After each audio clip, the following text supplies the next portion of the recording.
പെട്ടെന്നെടുത്ത തീരുമാനത്തിൻ്റെ പുറത്തിൽ ഞാൻ ബിരിയാണി ഉണ്ടാക്കാൻ വേണ്ടി തുടങ്ങി. പകുതി എത്തിയപ്പോൾ എനിക്ക് തോന്നി പെട്ടെന്ന് അങ്ങനെ ഒരു തീരുമാനം എടുക്കേണ്ടിണ്ടായിരുന്നില്ല, എനിക്ക് എന്തിൻ്റെ കേടായിരുന്നെന്ന്. ബിരിയാണി വെക്കണം എന്നുള്ളത് എൻ്റെ ആവശ്യം തന്നെയായിരുന്നു. കുറേ ദിവസമായി ഞാൻ ബിരിയാണി തിന്നിട്ട്, ഞാൻ വെച്ച ബിരിയാണി ഞാൻ തിന്നിട്ട് കുറേ ദിവസമായി. അപ്പം എന്നാലും ഞാൻ വെച്ച ബിരിയാണി തിന്നാനുള്ള പൂതി കൊണ്ടാണ് ഞാൻ അങ്ങനെ ഒരു തീരുമാനം എടുത്തത്. പിന്നെ അടുപ്പത്താണ് ഉണ്ടാക്കുന്നത്. പിന്നെ എനിക്ക് പകുതിയായപ്പോൾ തോന്നി ഗ്യാസും ഉണ്ടാക്കിയാൽ മതിയെന്ന്. എന്താണെന്നറിയില്ല കേട്ടോ. അങ്ങനെ പരിപാടികളൊക്കെ സ്റ്റാർട്ട് ചെയ്തിട്ടുണ്ട്. ചിക്കന് ഫ്രൈ ആക്കിക്കാണ്ട് ഇടാനാണ് തീരുമാനം. പിന്നെ ബാക്കി പണിയും കാര്യങ്ങളെല്ലാം ഞാൻ കഴിച്ചിട്ടുണ്ട്. അതായത് തുടക്കലും മോറലും പാത്രം കഴുകലും ക്ലീനിങ്ങിൻ്റെ എല്ലാം കഴിഞ്ഞിട്ടുണ്ട്. കുക്കിങ് മാത്രമേ ഉള്ളൂ. ഞാൻ പൊതുവേ അങ്ങനെയാണ് പണിയെടുക്കൽ കേട്ടോ. ക്ലീനിങ് രാവിലെ തന്നെ അങ്ങോട്ട് കഴിച്ചിടും, എന്നിട്ട് കുക്കിങ്ങിലേക്ക് ഇറങ്ങും. ഉമ്മ ഉണ്ടാകുമ്പോൾ കറിയും കാര്യങ്ങളൊക്കെ ഉമ്മയാണ് ഉണ്ടാക്കൽ. അപ്പോൾ എനിക്ക് വലിയൊരു ഭാരം ഉണ്ടാവില്ല.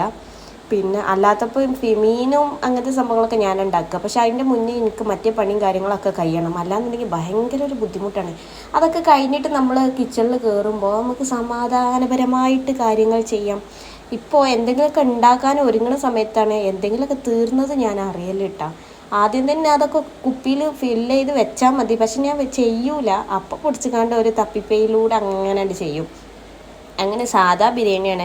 പ്രശ്നം എന്താ വെച്ചാൽ ഇവിടെ മന്തിൻ്റെ അരിയാണുള്ളത്. അത് വെച്ചിട്ടാണ് ഞാൻ ബിരിയാണി ഉണ്ടാക്കുന്നത്. ജസ്റ്റ് ഒന്ന് പരീക്ഷിച്ച് നോക്കൽ മാത്രം. ഞാൻ അങ്ങനത്തെ അരി കൊണ്ട് ഇതുവരെ ബിരിയാണി വെച്ചിട്ടില്ല കേട്ടോ. നിങ്ങൾ ആരെങ്കിലും വെക്കലുണ്ടോ എനിക്കറിയില്ല. ഞാൻ ഫസ്റ്റ് ടൈമാണ് വെക്കണത്. അപ്പോൾ കുളമാവുമെന്ന് ചെറിയ ഒരു പ്രശ്നം പേടി എനിക്ക് ഉണ്ടായിരുന്നു. പക്ഷെ കുളമായിട്ട് ഉണ്ടായിരുന്നില്ല കേട്ടോ. അത്യാവശ്യം കുഴപ്പമുണ്ടായിരുന്നില്ല.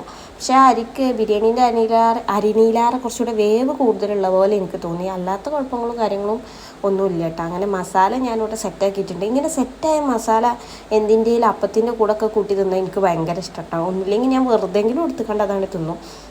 എന്നിട്ട് ഞാൻ അരിയും കാര്യങ്ങളൊക്കെ ഇട്ടിട്ടുണ്ടായിരുന്നു. അജാനും ഉമ്മാൻ്റെ കൂടെയാണ്. അതുകൊണ്ട് പിന്നെ ഞാൻ കഴിച്ചില്ലായി. ബാക്കി ആയിക്കുള്ള സംഭവങ്ങളൊക്കെ സെറ്റാക്കി വെച്ച്. അണ്ടിപ്പരിപ്പ് മുന്തിരി ഇവിടെ ഉണ്ട്. പക്ഷെ പിന്നെ അത് വറുത്തിടേണ്ട മടിക്ക് ഞാൻ എന്ത് ചെയ്തു, ഓൾറെഡി വറുത്ത അണ്ടിപ്പരിപ്പ് വെറുതെ കുറക്കാൻ വേണ്ടി കുന്നം കൊണ്ടുവന്നതായിരുന്നു. അതിന് കുറച്ച് ഇട്ട് കൊടുക്കാമെന്ന് വിചാരിച്ച്. മറ്റേത് ഇനിയിപ്പോൾ ചൂടാക്കി എടുക്കണ്ടേ, ഒരു മടി. അങ്ങനെ ചോറ് ഊറ്റലും സംഭവങ്ങളും പരിപാടികളും എല്ലാം സെറ്റാക്കി. ഇനി ഇത് സെറ്റ് ചെയ്യലാണ് എനിക്ക് ഭയങ്കര പണിയിട്ട. പിന്നെ ഇത് വളമ്പുണ കാര്യത്തിലും ഞാൻ വളരെയധികം ബാക്കിലാണ്. വളമ്പുണ കാര്യം എനിക്ക് വല്ലാണ്ട് അങ്ങോട്ട് അറിയില്ല. എന്നാലും ഞാൻ അങ്ങോട്ട് വളമ്പും, അത്ര തന്നെ. അങ്ങനെ മല്ലിയും പുതിനയും കാര്യങ്ങളൊക്കെ ഇട്ട് കൊടുത്തു. ഉള്ളി ജസ്റ്റ് ഞാൻ ഒന്ന് വറുത്തെടുത്തിട്ടുണ്ടായിരുന്നു. പിന്നെ അണ്ടിപ്പരിപ്പ് ഇട്ടുകൊടുത്തു. കാര്യങ്ങളൊക്കെ അങ്ങോട്ട് സെറ്റാക്കി. കുറേ അണ്ടിപ്പരിപ്പും മല്ലിയും ഇതൊക്കെ ഉണ്ടായിരുന്നു കേട്ടോ. പിന്നെ എനിക്ക് തോന്നി ഇതിൻ്റെ സെൻറ്ററിലും കുറച്ചൊക്കെ ഇട്ട് കൊടുത്താൽ മതി. ഞാൻ അങ്ങനെ ഇട്ട് കൊടുക്കലില്ല കേട്ടോ. പൊതുവേ ഇങ്ങനെ തന്നെ ഉണ്ടാക്കൽ. അത് സെറ്റാക്കി. എന്നിട്ട് കുറച്ച് ടൈം കഴിഞ്ഞിട്ട് ഒരു കാമണിക്കൂർ അല്ല, ഒരു അരമണിക്കൂർ കഴിഞ്ഞിട്ടാണ് നമ്മൾ ചെമ്പ് പൊട്ടിച്ചത്. നല്ല ടേസ്റ്റ് ഉണ്ടായിരുന്നു കേട്ടോ ബിരിയാണി. ഞാൻ വിചാരിച്ച പോലൊന്നുമില്ല. അപ്പോൾ അത്രയേ ഉള്ളൂ.